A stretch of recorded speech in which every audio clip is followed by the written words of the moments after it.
Bonjour à tous, cette semaine très heureux de vous retrouver pour un tour de plaine. Alors tour de plaine qui commence par une orge. Donc là ce que je contrôle c'est la densité des thalles. Donc là c'est assez dense. Je vois aussi qu'elle est un petit peu malade, il y a des feuilles jaunes à la base. Il y a pas mal de taches donc jaunes et puis de l'hématosporiose. Ça va être des taches un peu plus brunes, mais rien de grave. On prévoit un fongicide un peu plus tard. Ici une portion qui a été mangée par les limaces. Et on voit que l'orge arrive à compenser en créant pas mal d'étals. Ici, 12 à 15 thalles par pied, donc ce qui est assez énorme. On va voir comment ça évolue. Donc on passe au petit pois. Donc il est très beau, une belle couleur verte claire. Je regarde s'il n'y a pas de maladie comme l'anthracnose. Je remarque qu'il y a quand même quelques petites taches à la base des feuilles, à la base du plant, mais rien de très développé. Bon, on découvre une petite limace, hein. Le petit pois, ça va être comme la laitue. Les limaces vont être très très friandes de la plante. Bon, après l'enracinement est bon, ça souffre pas de l'humidité. On passe au blé. Donc là, c'est un blé tendre. Ce que je vais regarder, ça va être le salissement, s'il y a un désherbage à prévoir. Donc entre les rangs, je vois qu'il n'y a pas de présence de vulpin. J'ai découvert quelques pieds de gaillet. Donc à voir s'il faut traiter quelques ronds. Je contrôle aussi le stade auquel le blé est avancé. On remarque qu'il a 3-4 semaines d'avance. Donc pour savoir son stade, je vais détecter où est l'épi dans la tige. Pour ça, je vais prendre le mètre brun, c'est-à-dire sur le pied, je vais prendre le brin le plus gros. Donc ça va être le mètre brun, les autres, c'est ça, les thalles secondaires. Et je vais entailler le pied de sa base. Et pour trouver la position de l'épi en le coupant avec un cutter, on découvre facilement l'épi. Là, il y a plus de 1 cm. Donc ça va être déclencheur de tout ce qui est engrais azoté.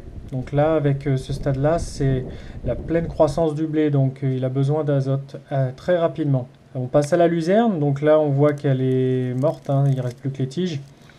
Donc luzerne contrat de semence. On voit qu'elle part bien à la base. Donc au printemps, on va prévoir une coupe de fourrage quand même, qu'on va vendre à un éleveur. Et puis ensuite, ce sera la récolte de la graine en milieu d'année. Donc là, on voit qu'elle repart bien.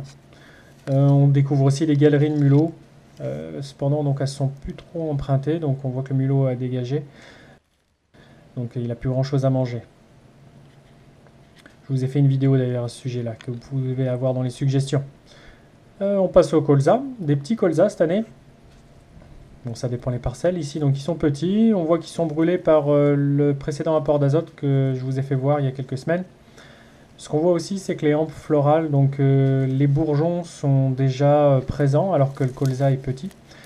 Habituellement, il est un peu plus haut pour déclencher ses fleurs. Il y a même quelques pieds de colza à droite et à gauche qui commencent déjà à fleurir jaune. Bon, c'est des fleurs qui vont sans doute périr. Ce que je regarde après, c'est l'enracinement. Ici, un ver de terre. Je regarde s'il est bien enraciné pour qu'il puisse supporter les périodes de sec plus tard. Donc là, il y a pas mal de racines, c'est satisfaisant. Ce que je regarde aussi, c'est si la tige est infectée par une larve d'insecte. Ici, bon, je pense qu'il est sauvé, mais il a dû subir une précédente attaque. Je vous fais voir une photo, par contre, d'une larve d'altise à l'intérieur du colza qui a fait pas mal de dégâts. Donc il y a quand même quelques dégâts là-dessus. On passe à la févrole. Là, ce que je contrôle, c'est le salissement. Je vois que dans un coin de parcelle, il y a pas mal de vulpins. Une graminée, donc qui sera assez facile à contrôler dans la févrole. Je regarde aussi si le pied est pourvu en nodosité, donc les racines. Ces petites boules blanches captent l'azote de l'air pour fertiliser la plante elle-même. Donc elle se fertilise toute seule en azote. Et au niveau maladie, la pression m'a pas l'air trop forte. Comme le petit pois, ça peut être sujet à pas mal de maladies comme l'anthracnose. Voilà, bah écoutez, un petit tour de plaine assez rapide de toutes mes cultures. Je vous laisse sur une vue de la luzerne. Voilà, je vous dis à la prochaine vidéo. À mardi prochain. Salut!